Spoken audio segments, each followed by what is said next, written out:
Jesus wants to communicate that if we are going to proclaim the kingdom, we need to do so.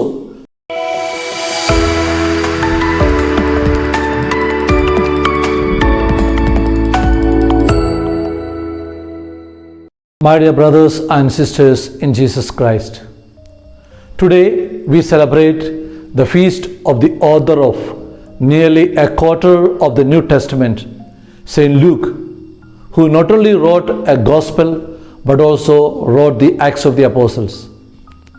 Jesus, who in today's gospel reading sent out 72 others ahead of him in pairs. The ministry to which he calls us is a shared ministry, one in which we give to and receive from each other. This emphasizes the communal nature of the mission. We are not alone, we are called to work together. The phrase, "the harvest is plentiful, but the laborers are few," serves as a reminder of the vast need for the gospel in our world. We must reflect on how we can respond to this call.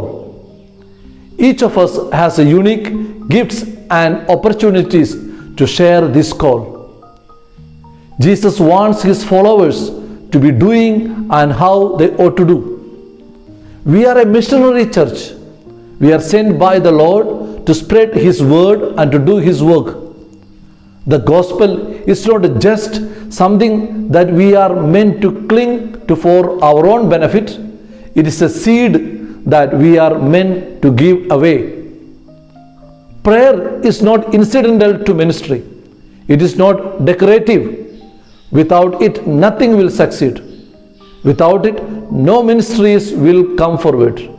At all times, we need to pray.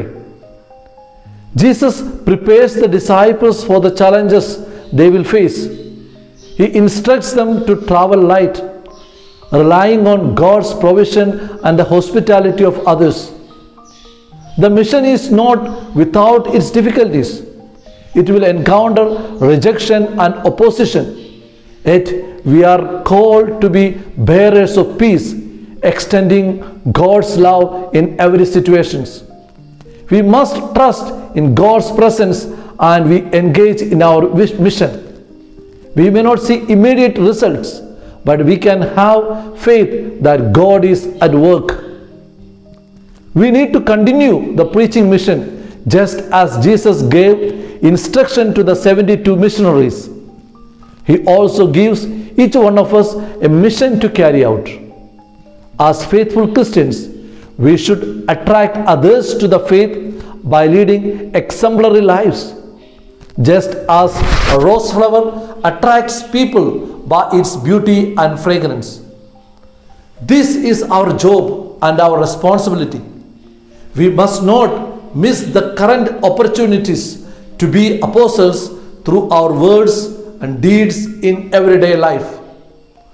Let us start preaching the gospel in our families.